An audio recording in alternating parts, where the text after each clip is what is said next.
Hey, pilots! Welcome to another exciting episode of War Robots Domination, a series of helpful gameplay tutorials designed to help highlight the tactics and strategies that I use to help tip the scales in my favorite game, War Robots. Each episode will feature a handful of battles along with helpful commentary that'll provide insight as to what I'm doing and why I'm doing it. I'm your host, Gotchure Beacons, and I've been playing this awesome game for a few years now, and I've learned a few tricks along the way that I'd love to share with y'all. You'll notice that although my hangar is fairly basic and at lower levels, I've been able to climb it up to Expert League. So I believe that you'll find my tactics will help you do more with less, which could be very helpful with today's economy in the game.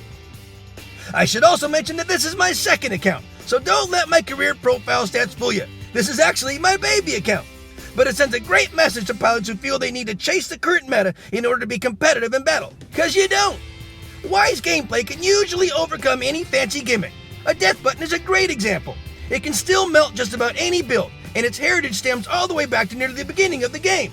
It's all about knowing when to use it and how to use it.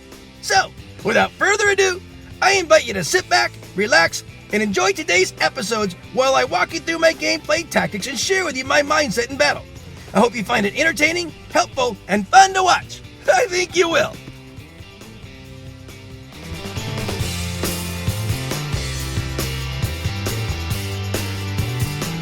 I'm gonna call this battle Fill the Gap. I'll explain why as we go along here. Enjoy my friends in the background and status as they play their awesome song Woodish. Alright guys, this is the new recruits we got in here. This is my little whiz bang. I've got some really cool weapons on him now. I got pretty much 3 halos and a shredder. I'm going for 4 halos eventually.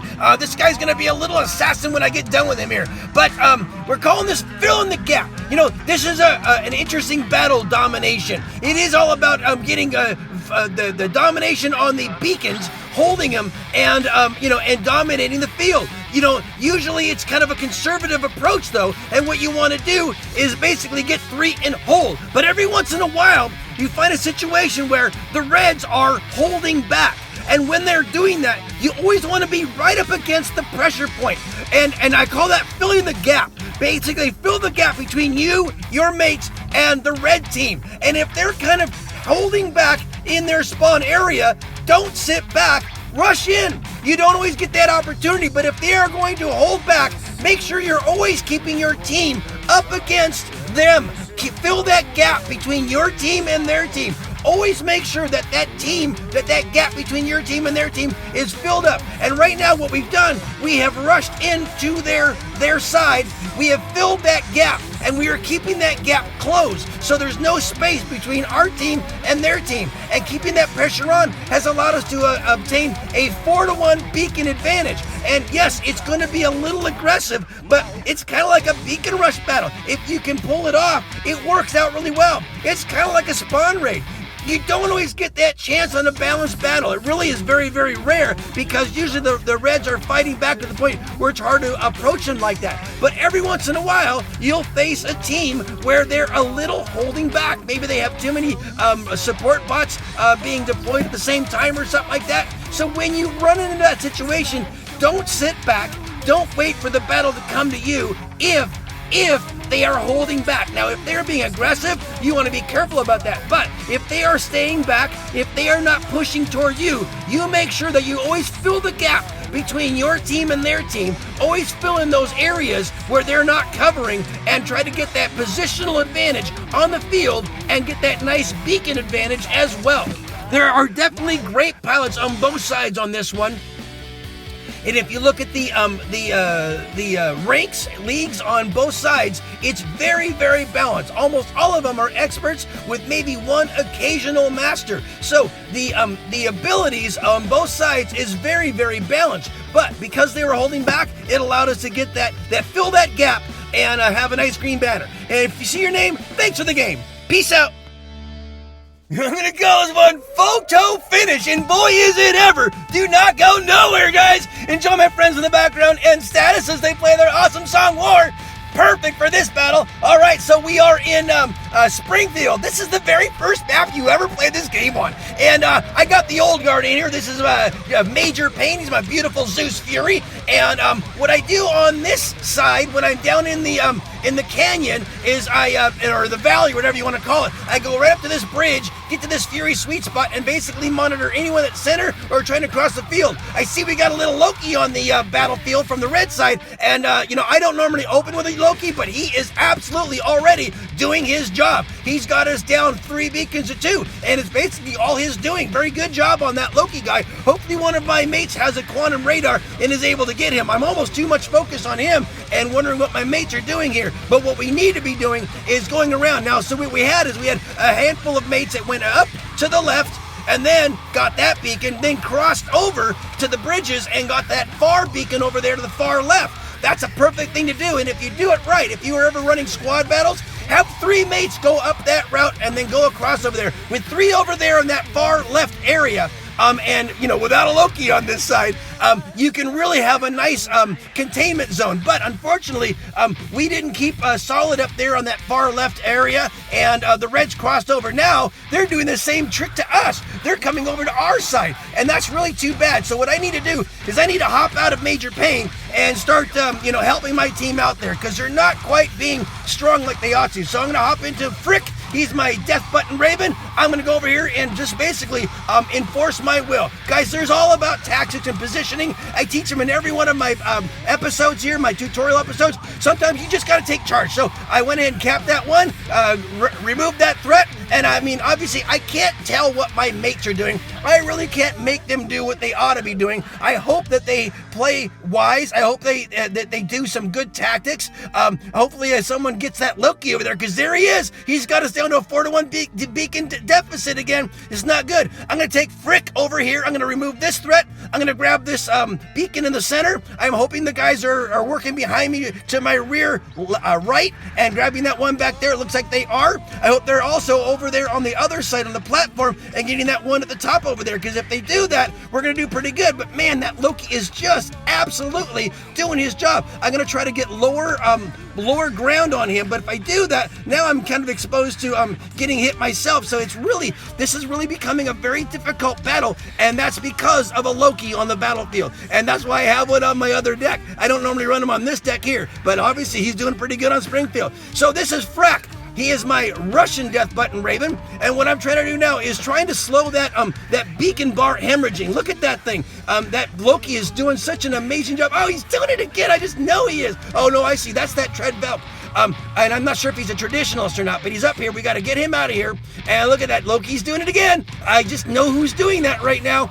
We are really, really suffering on our beacon bar and the beacon count, because that Loki is absolutely making this battle a pain. He's always back at our spawn area, capping that one back, because usually you turn your back on the one that's in your home area, because who's going to get it, right? Well, that Loki is. Someone's need to take that guy out. But now we just got to stop this hemorrhaging here. So we've got a 3-2 beacon advantage, but we're way down on beacon bar, and it just doesn't end here. I got to get busy here.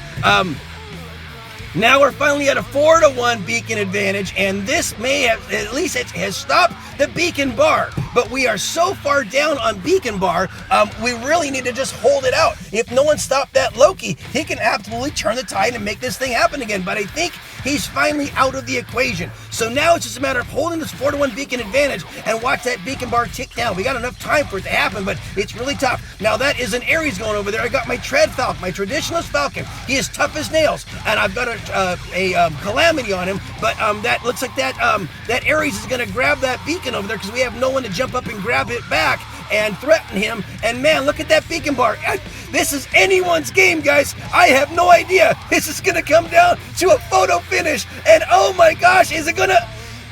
Woo-hoo-hoo-hoo! Man, that was a close one. Woo! Well, as you can see, there is power in the Loki. The Reds Loki did all that damage to us. When I say damage, he's the one that made that battle almost go the other way. But luckily, we were able to finally get him out of the equation. And when we did, we were able to cap some beacons, get back to a healthy beacon bar count, and finally pull off a green banner there. Hey, if you see your name here, thanks for the game. Peace out.